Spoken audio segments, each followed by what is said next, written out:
بسم اللہ الرحمن الرحیم. عزیز طلباء و طالبات السلام علیکم. ہاں جی، اردو بی میں جو ہے وہ مضامین جو ہیں وہ شروع ہو رہے ہیں. تو اس میں سب سے پہلا مضمون ہوگا ڈاکٹر محمد علامہ اقبال. تو ہم ڈاکٹر محمد علامہ اقبال پہ جو ہے وہ آج مضمون کریں گے. کلاس مضامین شروع کرنے سے پہلے میں آپ کو بتا دوں کہ مضمون میں جو ہے وہ اب ہیڈنگز وغیرہ کا استعمال جو ہے وہ بہت کم آتا ہے. تو بہت زیادہ ہیڈنگز جو ہے وہ نہیں استعمال ہوتی. ہیڈنگ کی جگہ جو ہے آپ کچھ بھی نہیں لکھیں گے اور نہ ہی یہ نمبر 1 اور نمبر 2 اس طرح سے آپ لکھیں گے.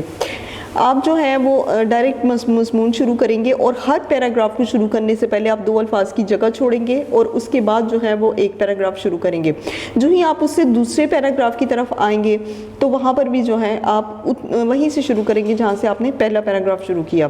تو یہ 10th کلاس کے مطابق جو ہے وہ مضمون ایسے لکھا جاتا ہے اور یہی اس کا طریقہ ہوتا ہے. تو مضمون شروع کرتے ہیں. ایک ولولہ تازہ دیا میں نے دلوں کو، لاہور سے تاحق بخارا و سمرقند. تو یہ جو ہے بخارا و سمرقند جو ہے یہ جگہوں کے نام ہیں. تو وہ کہتے ہیں ایک ولولہ تازہ دیا، یعنی کہ اقبال کے بارے میں کہتے ہیں کہ انہوں نے جو ہے انسانوں کے اندر ایک نیا جوش پیدا کیا، ایک نئی امنگ پیدا کی، ان کے دلوں میں پیدا کیا. اور وہ تھا وہ نیا جوش اور نئی امنگ تھی کہ اپنی قوم کو، اپنی ملت کو جو ہے وہ انہوں نے جگانے کی کوشش کی اور ان میں ایک نیا جوش پیدا کرنے کی کوشش کی. اب آتے ہیں ان کی ولادت کی طرف، یعنی کہ ان کی پیدائش کی طرف. ان کی پیدائش تھی کہ علامہ ڈاکٹر محمد اقبال سیالکوٹ کے تاریخی شہر میں 9 نومبر 1877 کو پیدا ہوئے. تو یہ ان کی جو ہے پیدائش کے سن ہے 9 نومبر 1877. تو وہ کہتے ہیں کہ علامہ ڈاکٹر محمد اقبال، ڈاکٹر اس لیے ان کو کہا جاتا ہے کیونکہ انہوں نے پی ایچ ڈی فلسفہ میں جو ہے وہ کی تھی. تو جو پی ایچ ڈی ہوتا ہے اس کے ساتھ جو ہے وہ ڈاکٹر کا لفظ استعمال ہوتا ہے. تو ڈاکٹر محمد اقبال جو ہیں وہ سیالکوٹ کے تاریخی شہر میں 9 نومبر 1877 کو پیدا ہوئے. آباء و اجداد کا وطن ان کا کشمیر ہے. آباء و اجداد یعنی کہ ان کے جو باپ دادا ہیں ان کا وطن کشمیر ہے. آپ کے والد شیخ نور محمد ایک نہایت دیندار اور صوفی انسان تھے. دیندار جس کا تعلق جو ہے وہ دین سے ہوتا ہے. تو وہ کہتے ہیں کہ وہ بڑے دیندار اور انتہائی صوفی یعنی کہ ایک نیک انسان تھے. والدہ بھی ان کی نہایت دیندار تھیں، یعنی کہ بہت نیک خاتون تھیں. اور اسی طرح آپ کی زندگی پر والدین کی تربیت کا جو ہے وہ بہت گہرا اثر پڑا. تو کہتے ہیں کہ ان کی زندگی پر اپنے والدین کی تربیت، یعنی کہ انہوں نے اپنے بچوں کی تربیت کے لیے جو ہے جو کچھ بھی انہیں سکھایا ان کا اثر جو ہے وہ اقبال پر بہت زیادہ پڑا. اب آتے ہیں ان کی ابتدائی تعلیم کی طرف. عام مسلمان بچوں کی طرح اقبال رحمۃ اللہ علیہ نے بھی سب سے پہلے ایک دینی مدرسہ میں عربی کی تعلیم حاصل کی. اس دور میں جو ہے چونکہ آج کل کے دور میں اور تب میں بڑا فرق تھا. تب سب سے پہلے جو ہے وہ قرآن پاک کی تعلیم بچوں کو سکھائی جاتی تھی، یا پھر دینی مدرسہ میں جو ہے وہ عربی کی تعلیمات جو ہیں وہ بچوں کو سکھائی جاتی تھی. تو وہ کہتے ہیں کہ انہوں نے جو ہے وہ ایک دینی مدرسہ کہتے ہیں کہ جہاں پر بچے پڑھتے لکھتے ہیں. تو وہ ایک دینی مدرسہ تھا جہاں پر انہوں نے عربی کی تعلیم حاصل کی. 5 سال کی عمر میں مشن ہائی اسکول سیالکوٹ میں داخلہ لیا. اور یہ جو مشن ہائی اسکول ہے یہ اسکول کا نام تھا. جب ان کی عمر 5 سال کی ہوئی تو انہوں نے مشن ہائی اسکول میں داخلہ لیا جو کہ سیالکوٹ میں تھا. یہاں آپ نے پرائمری اور میٹرک میں وظائف بھی حاصل کیے. پرائمری کہتے ہیں جو تعلیم 5ویں تک ہوتی ہے، اور میٹرک جو ہے یعنی کہ 10th کلاس تک جو ہے انہوں نے اس اسکول میں وظیفے بھی حاصل کیے. اور وظیفے کن بچوں کو دیے جاتے ہیں جو ماشاءاللہ سے جو ہے وہ بہت قابل اور بہت لائق ہوتے ہیں. تو اقبال بھی جو ہے وہ اسی طرح کے ایک طالب علم تھے اور انہیں ان کی تعلیمات کی جو ہے ان کے نتیجے میں جو ہے وظیفے دیے گئے تھے. میٹرک پاس کرنے کے بعد مرے کالج سیالکوٹ میں داخلہ لیا اور وہاں سے انہوں نے ایف اے کیا. میٹرک مشن ہائی اسکول سے کرنے کے بعد انہوں نے جو ہے مرے کالج سیالکوٹ میں داخلہ لیا اور وہیں سے انہوں نے ایف اے کیا. شمس العلماء مولوی میر حسن. شمس العلماء یہ مولوی میر حسن کا جو خطاب تھا وہ شمس العلماء تھا. تو سیالکوٹ میں آپ کو مولوی میر حسن جیسے شفیق اور لائق استاد مل گئے. شفیق یعنی کہ بڑی شفقت والا جو ہوتا ہے، جو دوسروں پر مہربانیاں کرنے والا، تو اسی کو کہتے ہیں. اور لائق استاد تو وہ کہتے ہیں کہ انہیں مولوی میر حسن جیسے شفیق اور لائق استاد ملے جن کے فیض صحبت سے اقبال میں عربی، فارسی اور اسلامیات کا ذوق پیدا ہوا. ذوق پیدا ہونا، شوق پیدا ہونا. تو وہ کہتے ہیں کہ ان کے فیض کی وجہ سے جب یعنی کہ انہوں نے مولوی میر حسن جو ہیں انہوں نے ان کی تربیت میں، ان کی تعلیم میں جو ہے وہ بہت زیادہ کردار ادا کیا ہے. اور وہ جو ہے وہ کیا کر رہے تھے، عربی، فارسی اور اسلامیات جو ہے وہ انہیں پڑھا رہے تھے. اور ان کا ذوق و شوق بھی جو ہے وہ اقبال میں بہت زیادہ پیدا ہوتا جا رہا تھا. علامہ اقبال اپنے استاد کا بے حد احترام کرتے تھے، بہت زیادہ جو ہے وہ اپنے استاد کا احترام کرتے. حکومت کی طرف سے مولوی صاحب کو شمس العلماء کا خطاب، شمس العلماء کلاس، تو یہ اچھی طرح سے یاد رکھیے گا کہ حکومت کی طرف سے مولوی صاحب کو، مولوی میر حسن کو شمس العلماء کا خطاب علامہ اقبال کے مشورے پر بھی ملا تھا. یعنی کہ جب انہوں نے اقبال اقبال نے جو ہے وہ حکومت سے اس چیز کی درخواست کی تھی کہ وہ ان کے جو استاد ہیں انہیں شمس العلماء کا خطاب دیا جائے۔ جب حکومت کی طرف سے سوال ہوا کہ مولوی صاحب نے کون سی کتاب لکھی ہے، حکومت جب بھی کبھی کسی کو کوئی خطاب دیتی ہے تو وہ اس پر یہ کہتی بھی ہے کہ اس نے کون سا ایسا کارنامہ انجام دیا جس پر ہم اس سے کسی خطاب سے نوازیں، تو انہوں نے علامہ اقبال سے اس بات کا ذکر کیا تھا کہ مولوی صاحب نے کون سی کتاب لکھی، تو علامہ اقبال نے فرمایا کہ میں خود ان کی ایک زندہ کتاب ہوں۔ تو یہ جو تھا یہ انہوں نے ایک کوٹیشن ہے ان کے بارے میں کہ جس پر اقبال نے کہا تھا کہ میں خود ان کی ایک زندہ کتاب ہوں، یعنی کہ میں زندہ کتاب سے مراد کہ میں ان کی ایک چلتی پھرتی کتاب ہوں، میں ان کی ایک بولتی ہوئی کتاب ہوں۔ اب آتے ہیں لاہور میں تعلیم۔ سیالکوٹ ایف اے کرنے کے بعد علامہ اقبال اعلیٰ تعلیم حاصل کرنے کے لیے لاہور چلے گئے۔ سیالکوٹ میں انہوں نے ایف اے کا امتحان پاس کیا مری کالج سے، اور ایف اے کا امتحان پاس کرنے کے بعد جو ہے وہ اعلیٰ تعلیم کے لیے یعنی کہ مزید بہتر تعلیم حاصل کرنے کے لیے جو ہے وہ لاہور چلے گئے۔ یہاں وہ گورنمنٹ کالج لاہور سے انہوں نے بی اے کا امتحان پاس کیا اور یہیں سے فلسفے میں ایم اے کیا۔ تو اس دور میں جو ہے وہ فلسفہ کافی زیادہ جو ہے وہ بہترین مضمون سمجھا جاتا تھا، تو انہوں نے گورنمنٹ کالج لاہور سے بی اے کا امتحان پاس کرنے کے بعد جو ہے وہ فلسفے میں ایم اے کیا اور پنجاب بھر میں اول رہے۔ اس سے مراد کہ انہوں نے پہلا انعام حاصل کیا۔ یہاں آپ رحمۃ اللہ علیہ کو پروفیسر آرنلڈ جیسے لائق استاد سے استفادہ کرنے کا موقع ملا۔ پروفیسر آرنلڈ اس دور میں جو ہے وہ گورنمنٹ کالج لاہور سے جو ہے وہ بی اے کا امتحان پاس کیا اور پھر فلسفے کا امتحان پاس کرنے کے بعد وہ پہلے نمبر پر پورے پنجاب میں آئے، اور یہاں پر جو ہے ان کے ایک بہت لائق استاد تھے اور وہ تھے پروفیسر آرنلڈ۔ پروفیسر آرنلڈ سے انہوں نے بہت زیادہ استفادہ حاصل کیا۔ استفادہ سے مراد کہ بڑا فائدہ انہیں ان سے ملا اور انہوں نے پروفیسر آرنلڈ سے بہت کچھ سیکھا بھی۔ پروفیسر موصوف کا قول ہے کہ اقبال جیسا شاگرد استاد کو محقق اور محقق تر بنا دیتا ہے، یعنی کہ مزید جو ہے وہ ایک استاد کسی کہتے ہیں کہ جو اپنی قابلیتوں کے لحاظ سے مکمل سمجھا جاتا ہے تو کہتے ہیں، لیکن اگر جس کسی کا شاگرد اقبال ہو تو وہ اس سے مزید محقق تر یعنی کہ تحقیق اور مزید تحقیق کی طرف جو ہے اس کا استاد چلتا جاتا ہے، تو وہ کہتے ہیں کہ اقبال جیسا شاگرد اگر ہو تو استاد جو ہے وہ مزید تحقیق پر اپنے آپ کو آمادہ کرتا ہے۔ اب آتے ہیں پروفیسری کی طرف۔